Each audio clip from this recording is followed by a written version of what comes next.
નમસ્તે વિદ્યાર્થી મિત્રો, બાયોલોજી લર્નિંગ ટાઈમમાં આપનું હાર્દિક સ્વાગત છે। આજે આપણે ધોરણ 12 જીવ વિજ્ઞાનની જે પાઠ્યપુસ્તક છે તેમાંથી એકમ જે છે 6 કે જેનું નામ છે પ્રજનન, કે જેમાં આપણને 4 પ્રકરણ આપેલા છે, જેમાંથી આજે આપણે પ્રકરણ 1 સજીવોમાં પ્રજનન તેના વિશે અભ્યાસ કરીશું। તો ચલો શરૂ કરીએ। તો સૌપ્રથમ આપણે પ્રસ્તાવના જોઈ લઈએ અને ત્યારબાદ ક્રમશઃ પ્રકરણમાં આગળ વધીશું। તો આપણે જાણીએ છીએ કે પૃથ્વી પર ઘણા બધા સજીવો વસે છે। તેમાંથી બધા સજીવ જે છે તે ચોક્કસ સમય માટે જીવી શકે છે। અહીંયા ચોક્કસ સમય એવું કીધું છે, તો તે ચોક્કસ સમય કયો હશે?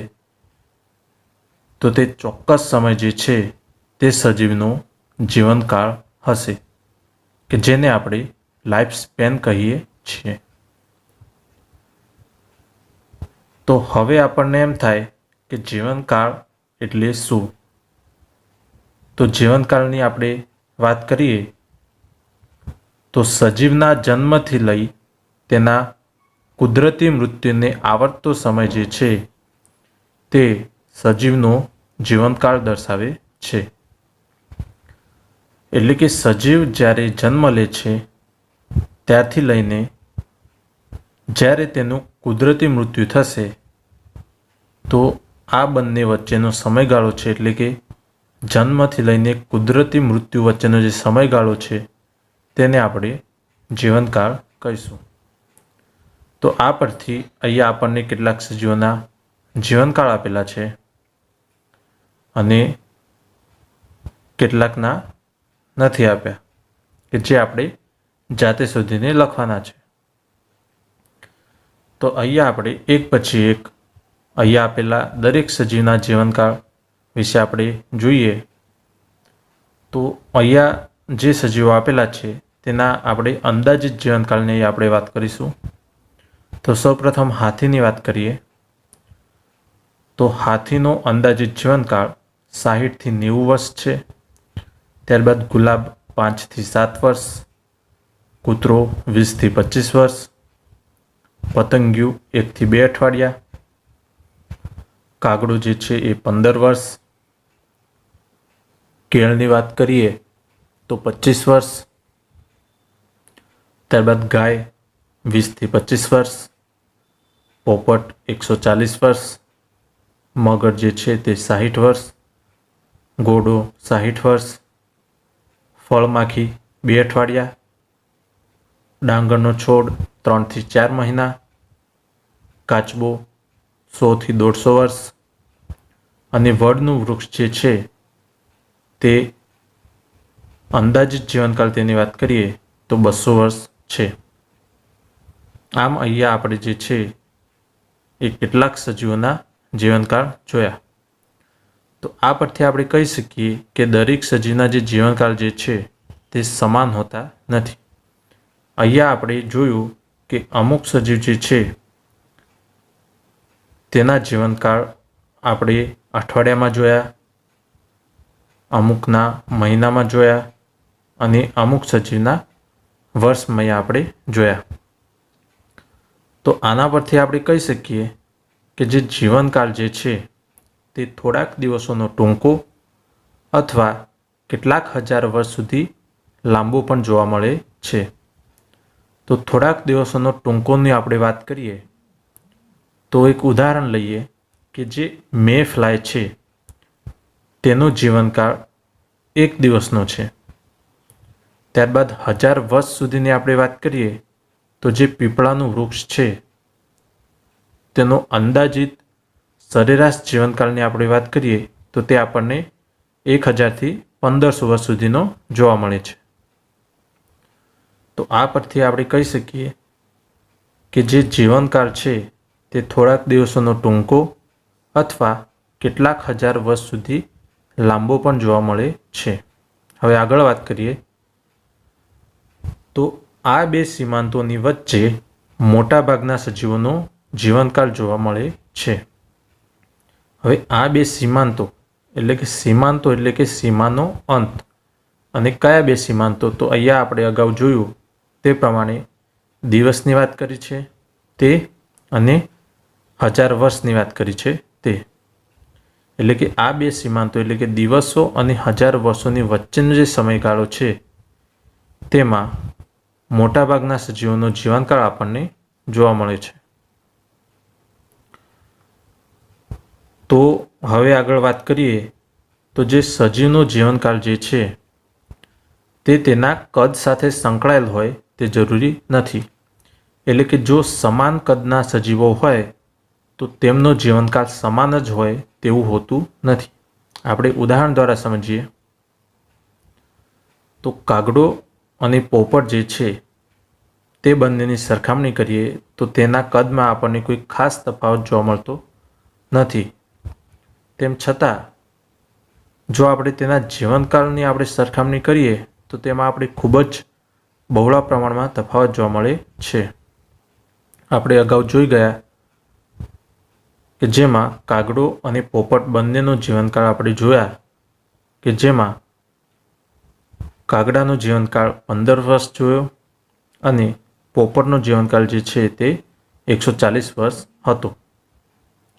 આમ આપણે કાગડો અને પોપટના કદની વાત કરીએ તો તેમાં કોઈ ખાસ તફાવત આપણને જોવા મળતો નથી, પરંતુ તેના જીવનકાળની વાત કરીએ તો આપણે જોઈ શકીએ છીએ કે આપણને ખૂબ જ બહોળા પ્રમાણમાં તફાવત જોવા મળે છે.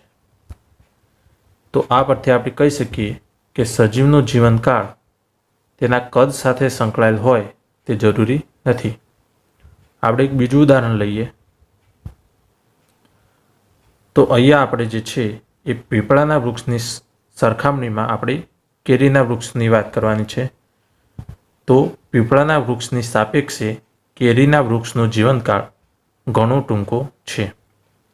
એટલે કે પીપળાના વૃક્ષનો આપણે જીવનકાળની વાત કરીએ તો તે સરેરાશ અંદાજિત જે છે એ 1000થી 1500 વર્ષ સુધીનો હોય છે. જ્યારે આપણે કેરીના વૃક્ષની વાત કરીએ તો તે 100થી 150 વર્ષ સુધીનો હોય છે. અને તેના કદની વાત કરીએ તો તેમાં કોઈ આપણને ખાસ તફાવત જોવા મળતો નથી. તો આ પરથી આપણે કહી શકીએ કે સજીવનો જીવનકાળ તેના કદ સાથે સંકળાયેલ હોય તે જરૂરી નથી. તો હવે આગળ વાત કરીએ તો સજીવનો જે જીવનકાળ જે છે એ ભલે ગમે તેટલો હોય, એટલે કે દિવસોમાં હોય, અઠવાડિયામાં હોય, મહિનામાં હોય કે વર્ષોમાં હોય, તે ભલે ગમે તેટલો હોય, પરંતુ વ્યક્તિગત જે સજીવ જે છે તે દરેક સજીવનું મૃત્યુ તો નિશ્ચિત છે. હવે આપણે એક અપવાદ કહીએ તો પણ આપણે વાત કરીએ તો જે એકકોષીય સજીવો જે છે તેના સિવાય કોઈ પણ સજીવ અમર નથી. એટલે કે એકકોષીય સજીવો જે છે તે અમર છે. કેમ? તો એકકોષીય સજીવો જે છે તેમાં નૈસર્ગિક એટલે કે કુદરતી મૃત્યુ જે છે તે થતું નથી. તો આપણને પ્રશ્ન થાય કે જે એકકોષીય સજીવો જે છે તેમાં કુદરતી મૃત્યુ કેમ નથી થતું? તો તેના વિશે આપણે આગળ જે છે ડિટેલમાં વાત કરવાની છે, પરંતુ અહીંયા હું તમારી જાણ ખાતર કહું તો એકકોષીય સજીવોમાં જે છે એ કુદરતી મૃત્યુ થતું નથી, કારણ કે એકકોષીય સજીવોમાં પિતૃ શરીરની વહેંચણી સંતતિઓમાં થતી હોય છે, જેના કારણે એકકોષીય સજીવોમાં કુદરતી મૃત્યુ થતું નથી, કે જેના વિશે આપણે આગળ ડિટેલમાં વાત કરવાની જ છે. તો ત્યારે આપણે ડિટેલમાં જોઈશું. અહીંયા આપણે જે છે એ જીવનકાળની આપણે વાત કરી અને આપણે એમ કીધું કે દરેક સજીવ જે છે એ ચોક્કસ સમય માટે જીવી શકે છે અને તે ચોક્કસ સમયગાળો તેના જીવનકાળ જેટલો હોય છે અને સજીવ તેનો જીવનકાળ પૂર્ણ થયા બાદ મૃત્યુ પામે છે, તો એવું હોય તો અત્યાર સુધી આ હજારો વર્ષ સુધી આપણે જે જોઈ શકીએ છીએ કે જે વનસ્પતિઓ અને પ્રાણીઓ જે છે એ ખૂબ જ વિશાળ સંખ્યામાં જે છે અસ્તિત્વ ધરાવે છે. તો જો મૃત્યુ પામી ગયા હોય તો હાલ સુધી તેનું અસ્તિત્વ કંઈ હોય જ નહીં, પરંતુ અત્યારના સમયમાં પણ આપણે તેનું મોટી સંખ્યામાં અસ્તિત્વ આપણે જોવા મળે છે. તો તે કેવી રીતે શક્ય બને?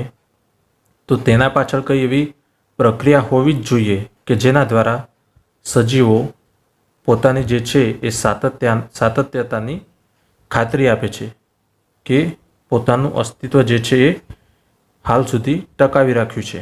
તો હા વિદ્યાર્થી મિત્રો, એવી એક પ્રક્રિયા જે છે કે જેનું નામ છે પ્રજનન, કે જેના દ્વારા સજીવો પોતાનું સાતત્ય જે છે એ ટકાવી રાખ્યું છે અને પોતાનું અસ્તિત્વ જે છે એ પેઢી દર પેઢી જે છે એ ટકાવી રાખ્યું છે. તો એવી જ એક પ્રક્રિયા છે પ્રજનન. તો પ્રજનનની પ્રક્રિયામાં શું થશે? તો પ્રજનનની પ્રક્રિયા દ્વારા સજીવ જે છે એ પોતાના જેવી જ અથવા તો પોતાને મળતી આવી તેવી સંતતિઓનું નિર્માણ કરે છે. તો તેના વિશે આપણે વાત કરીએ પ્રજનન વિશે. તો પ્રજનન જે છે એ એક જૈવિક પ્રક્રિયા છે. હવે આ પ્રજનન જે છે એ એક એવી જૈવિક પ્રક્રિયા છે કે જેમાં સજીવ જે છે એ પોતાને મળતી આવે તેવી સંતતિ ઉત્પન્ન કરે છે અને આ સંતતિ વૃદ્ધિ પામે છે અને પુખ્ત બને છે. હવે સંતતિ વૃદ્ધિ પામીને પુખ્ત બને છે અને પુખ્ત બને ત્યારે તે ફરી જે છે પ્રજનનની ક્રિયા કરવા માટે સક્ષમ બને છે અને બદલામાં નવી સંતતિ ઉત્પન્ન કરે છે. આમ જે છે એ જન્મ, વૃદ્ધિ અને મૃત્યુનું ચક્ર જે છે ચાલ્યા કરે છે. આમ પ્રજનનથી જે છે એ જાતિઓ પેઢી દર પેઢી સાતત્ય જાળવવા માટે સમર્થ બને છે. આ રીતે જે છે એ જનીનિક ભિન્નતા સર્જાય છે અને પ્રજનન દરમિયાન વારસામાં ઉતરે છે, કે જેનું ડિટેલમાં આપણે ચર્ચા જે છે એ આગળના પ્રકરણ 5માં કે જેનું નામ છે આનુવંશિકતા અને ભિન્નતાના સિદ્ધાંતો, તેમાં આપણે કરવાની છે વાત. તો તે આપણે ત્યારે ડિટેલમાં જોઈશું. તો આપણે વાત કરીએ તો સજીવ વિશ્વ જે છે તેમાં ખૂબ જ વિવિધતા આપણને જોવા મળે છે અને દરેક સજીવે બહુગુણિત થવા એટલે કે પોતાની સંખ્યામાં વધારો કરવા માટે અને સંતતિ ઉત્પન્ન કરવા માટે પોતાની આગવી જે છે એ ક્રિયાવિધિ વિકસિત કરી છે. હવે આપણે વાત કરીએ કે સજીવ કઈ રીતે પ્રજનન કરે છે. તો તેના પર કયા કયા પરિબળો જવાબદાર છે તેના વિશે વાત કરીએ. તો સજીવ કઈ રીતે પ્રજનન કરે છે તે માટે તેનું નિવાસ સ્થાન, તેની આંતરિક દેહધર્મ ક્રિયા અને અન્ય બીજા પરિબળો સામૂહિક રીતે જવાબદાર છે. હવે જે છે એ પ્રજનન જે છે એ પ્રજનનની ક્રિયામાં એક સજીવ કે બે સજીવો ભાગ લે છે અને તેને આધારે તેના બે પ્રકાર પડે છે. એટલે કે પ્રજનનની ક્રિયામાં કેટલા સજીવો ભાગ લેશે, એક સજીવ ભાગ લે છે કે બે સજીવ ભાગ લે છે, તેને આધારિત પ્રજનનના બે પ્રકાર પડે છે જે આપણે જોઈએ. તો એક પ્રકાર છે અલિંગી પ્રજનન, કે જેને આપણે એસેક્સ્યુઅલ રિપ્રોડક્શન કહીશું, અને બીજો પ્રકાર પડે છે લિંગી પ્રજનન, કે જેને આપણે સેક્સ્યુઅલ રિપ્રોડક્શન કહીશું. હવે અલિંગી પ્રજનન અને લિંગી પ્રજનનની આપણે વ્યાખ્યાની વાત કરીએ તો સૌપ્રથમ અલિંગી પ્રજનનની વાત કરીએ. તો જ્યારે એક જ પિતૃમાંથી જન્યુઓનું નિર્માણ થયા વગર સંતતિઓનું સર્જન થાય તો તેને આપણે અલિંગી પ્રજનન કહીશું. હવે લિંગી પ્રજનનની વાત કરીએ તો જ્યારે બે વિરુદ્ધ જાતિના પિતૃ, હવે અહીંયા વિરુદ્ધ જાતિના એમ કીધું છે એટલે કે એક નર અને એક માદા, આમ જ્યારે બે વિરુદ્ધ જાતિના પિતૃ પ્રજનનની ક્રિયામાં ભાગ લેતા હોય અને નર અને માદા જન્યુઓનું જોડાણ થતું હોય તો તેને લિંગી પ્રજનન કહે છે. તો આ થઈ અલિંગી પ્રજનન અને લિંગી પ્રજનનની વ્યાખ્યા વિશેની સમજ. હવે આપણે ક્રમશઃ અલિંગી પ્રજનન અને લિંગી પ્રજનનની ડિટેલમાં આપણે વાત કરવાની છે. તો આજે આપણે આટલી સુધી જ રાખીએ છીએ. હવે નેક્સ્ટ વિડીયો લેક્ચરમાં આપણે અલિંગી પ્રજનન જે છે તેની ડિટેલમાં ચર્ચા કરીશું. તો જો વિદ્યાર્થી મિત્રો તમને વિડીયો ગમ્યો હોય તો વિડીયોને લાઈક કરજો અને તમારા મિત્રો સુધી શેર કરજો. અને આપણે ફરી મળીએ છીએ નેક્સ્ટ વિડીયો લેક્ચરમાં કે જેમાં આપણે અલિંગી પ્રજનન વિશે અભ્યાસ કરીશું. તો થેન્ક યુ વિદ્યાર્થી મિત્રો.